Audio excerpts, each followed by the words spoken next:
Hello everyone, my self Jitendra Sharma, BMS second year student. तो guys, आज हम लोग पढ़ेंगे रक्त धातु, ब्लड। ये हमारी सेकंड धातु है। तो हम थोड़ा सा देख लेते हैं कि रक्त धातु का निर्माण कैसे होता है। तो हमने पिछले लेक्चर के अंदर क्या पढ़ा था कि हम लोग आहार ग्रहण करते हैं तो उस पर जठर अग्नि की क्रिया होती है और आहार रस बनता है। फिर आहार रस पे क्या होती है? रस अग्नि की क्रिया। फिर उससे दो भाग बनते हैं। पहला बनता है सार प्रसाद भाग, सेकंड बनता है कीटमल भाग।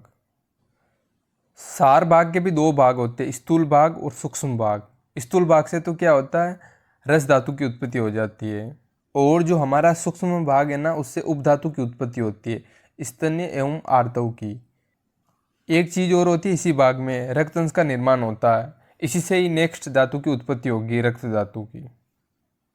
और जो ये रक्त सधर्मी अंश है, यानी रक्त अंश का निर्माण हुआ है, इस पे रक्तग्नि की क्रिया होगी, जिससे दो वापस भाग बनेंगे। एक बनेगा सार प्रसाद भाग, एक बनेगा कीट मल भाग।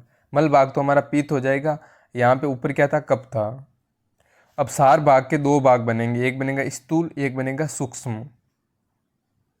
अब स्थूल भाग से क्या होगा? रक्त धातु का निर्माण हो जाएगा, यह आपको ध्यान रखना है। और सूक्ष्म भाग से क्या होगा? उपधातु की उत्पत्ति, जिसमें कंडरा एवं सीरा बनेगी, उपधातु है। तो हमारी सप्त धातुओं में से सेकंड धातु है रक्त, और हम इसको मॉडर्न के अंदर ब्लड टिश्यू से कंपेयर कर सकते हैं। रक्त धातु ये शरीर की दूसरी महत्वपूर्ण धातु है, जो समस्त धातुओं के पोषण एवं उनके निर्माण करने वाले तत्वों को उन तक पहुंचाती है। और आचार्य सुश्रुत ने चौथा दोष भी स्वीकार किया है रक्त धातु को। रस धातु से रक्त धातु बनती है, तो ये तो हमने देखा ही था। फिर इसके उत्पत्ति स्थान हो गए यकृत, प्लीहा, मज्जा, आमाशय।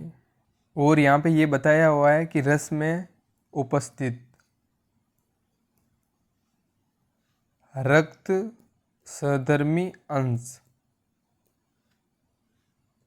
पर रक्ताग्नि के कार्य करने से रक्त धातु बनती है। अब हम देखते हैं रक्त धातु की निरुक्ति। जो रेड फ्लूइड होता है वो ब्लड वेसल्स के अंदर घूमता है, उससे हम क्या बोल देते हैं? रक्त धातु। अब हम देखते हैं व्युत्पत्ति। रस के प्रसाद अंश पर रक्ताग्नि की क्रिया से रक्त धातु की उत्पत्ति होती है। ये मैंने आपको समझाया ही था डिटेल के अंदर ऊपर। अब हम लोग देखते हैं रक्त के पर्याय। शोणित, लोहित, रुधिर, अस्रग, सतज। अब आती है रक्त की उत्पत्ति। तो ये मैंने आपको ऊपर डिटेल से समझाया ही था कि रक्त निर्माण अंश बनता है, उससे उस पर रक्त अग्नि की क्रिया होती है, जिससे दो भाग बनते हैं, प्रसाद सार भाग, सेकंड कीट मल भाग। मल भाग क्या होता है? पित्त। और सार भाग के अंदर भी दो भाग होते हैं, एक होता है स्थूल, एक होता है सूक्ष्म। स्थूल भाग से रक्त धातु की उत्पत्ति हो जाती है, और सूक्ष्म भाग से उपधातु की उत्पत्ति होती है। कंडरा व सीरा की मांस निर्माण के अंश बनते हैं इसी के अंदर ही। यहीं से हमारी नेक्स्ट धातु भी बनेगी। अब हम लोग देखते हैं शुद्ध रक्त के लक्षण। गुंजापल स्वर्ण च विशुद्ध विद्धि शोणितम। अब हम इस श्लोक की हिंदी देखते हैं। मतलब शुद्ध रक्त होता है ना जो हमारा, वो एक तो गुंजापल के व्रण जैसा होना चाहिए। फिर सेकंड मतलब भेड़ और खरगोश के रक्त के समान हमारा भी रक्त होना चाहिए, उसका कलर। और कमल की आभा वाला होता है। फिर हम लोग देखते हैं रक्त धातु के गुण, क्वालिटीज ऑफ रक्त धातु। उष्ण, द्रव, स्निग्ध। तो ये होते हैं रक्त धातु के गुण। उष्ण होता है, द्रव होता है, स्निग्ध होता है। अब हम लोग देखते हैं कि टेस्ट कैसा होना चाहिए रक्त धातु का। मधुर होना चाहिए, लवण होना चाहिए। अब हम देखते हैं कि रक्त धातु का कलर कैसा होना चाहिए, तो रेड होना चाहिए। अब हम देखते हैं रक्त धातु की वॉल्यूम। तो आयुर्वेद के अंदर क्या अंजलि प्रमाण के अंदर बताया गया है, तो 8 अंजलि होता है। फिर इसके अंदर पंचमहाभूत संगठन के अंदर क्या होता है? जल और अग्नि डोमिनेंस रहते हैं इसमें। अब ये रक्त व स्रोतस है, तो इसका मूल स्थान हो गया यकृत, प्लीहा, रक्त व धमनी। अब हम देखते हैं रक्त धातु की लोकेशन ऑफ रक्त धातु। तो पहला क्या होता है? रक्त व स्रोतस हो गया, रक्त दरा कला हो गया, फिर हर्ट हो गया, एंड ब्लड वेसल्स हो गया। अब हम लोग देखते हैं रक्त एवं पीत का आश्रय भाव। एक होता है आश्रय, एक होता है आश्रय। आश्रय है ना हमारा, ये हमेशा प्रधान में होता है, और आश्रय ये हमेशा अप्रधान रहता है।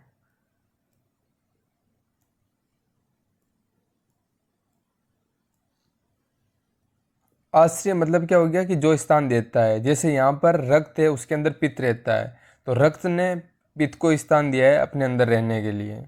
जैसे अस्थि धातु है, तो ये क्या करती है कि वात को रहने के लिए स्थान देती है। तो वात क्या हो गया, अप्रधान आश्रयी, और अस्थि क्या हो गई, आश्रयी और प्रधान। अगर हम आश्रय की चिकित्सा करेंगे तो आश्रय की चिकित्सा भी हो जाएगी अपने आप। अगर किसी के अंदर भी रक्त बढ़ता है तो उसका मतलब है कि पीत भी बढ़ेगा उसके अंदर। अगर किसी के अंदर रक्त घट रहा है तो पीत भी घटेगा उसके अंदर। लेकिन आपको ये ध्यान रखना है कि वात और अस्थि के अंदर ऐसा नहीं होता है। अगर अस्थि धातु बढ़ती है तो वात नहीं बढ़ेगा, वात का क्षय होगा। जैसे आप लोग रुक्ष लघु आहार का सेवन करते हो तो उससे क्या होगा कि वात वृद्धि होगी, लेकिन रुक्ष एंड लघु खाने से अस्थि वृद्धि नहीं होगी। तो आप यहाँ पे ध्यान रखना कि अस्थि और वात के अंदर ऐसा नहीं होता है, लेकिन रक्त और पित्त के अंदर होता है। अगर हम रक्त बढ़ाएंगे तो पित्त भी बढ़ेगा। तो हमारा यहाँ पे रक्त क्या हो गया, आश्रय, क्योंकि ये पित्त को स्थान देता है अपने अंदर रहने के लिए। अब हम देखते हैं रक्त धातु के कार्य। मांस धातु का पोषण करना, धातु की क्षय वृद्धि रक्त के अधीन ही है। O2 एंड CO2 ट्रांसपोर्ट भी रक्त ही करता है। रक्त को शरीर का मूल कहा गया है क्योंकि ये प्राण को धारण करके रखता है। और हीमोग्लोबिन और ऑक्सीजन जब बॉडी में ट्रांसफ़र होते हैं तभी जीवन का संचालन होता है। शरीर में तापमान का नियंत्रण भी रक्त धातु ही करता है। शरीर में अम्ल एवं क्षार का संतुलन बनाए रखता है। रक्त के द्वारा ही शरीर के जलीय अंश का नियंत्रण होता है। बल व्रण प्रदान करना, सुखायु देना, यह भी रक्त का कार्य है। शरीर में चेतना को बनाए रखना, समस्त धातुओं को पुष्ट पोषित करना, विशेष रूप से मांस को। तो ये विशेष रूप से मांस को पोषित करता है। हमारी स्किन को भी पोषित करता है। अब हम देखते हैं रक्तसार पुरुष के लक्षण। रक्तसार पुरुष का चेहरा ललाट, कर्ण, नेत्र, नासा, ओष्ठ, तालु, जिह्वा, हाथ एवं पांव के तलवे स्निग्ध, कांति युक्त एवं रक्तवर्ण के होते हैं। बल अधिक नहीं होता है, उष्णता सहन नहीं कर पाता है, कार्य क्षमता प्रबल होती है। अब हम देखते हैं रक्तक्षय के लक्षण। शोणितक्षय, त्वक पारुष्यम, अम्ल शीत प्रार्थना, शिरा शैथिल्यम च। तो ये शोणितक्षय है ना, ये क्या हो गया, पर्याय है ये रक्त का।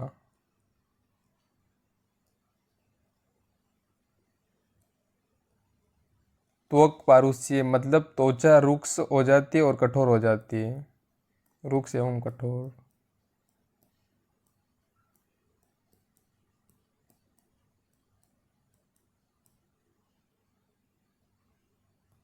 एंड अम्ल तथा शीत पदार्थ खाने की इच्छा होती है।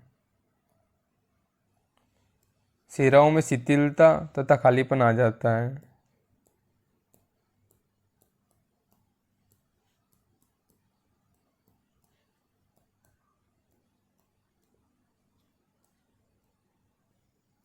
तो ये हो गए हमारे रक्तक्षय के लक्षण। तो आप अच्छे से इनकी इस श्लोक की हिंदी याद कर लेना। अब हम देखते हैं रक्त वृद्धि के लक्षण। रक्तम रक्त अंग अक्षिता, शिरा पूर्णत्वम च।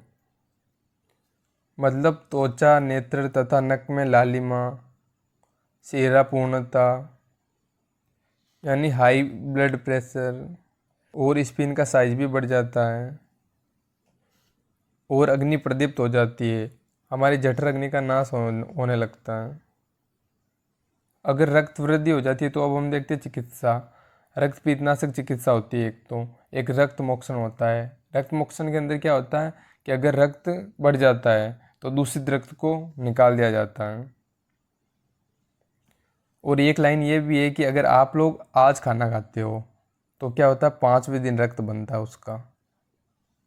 तो guys please like, subscribe and share. Thank you.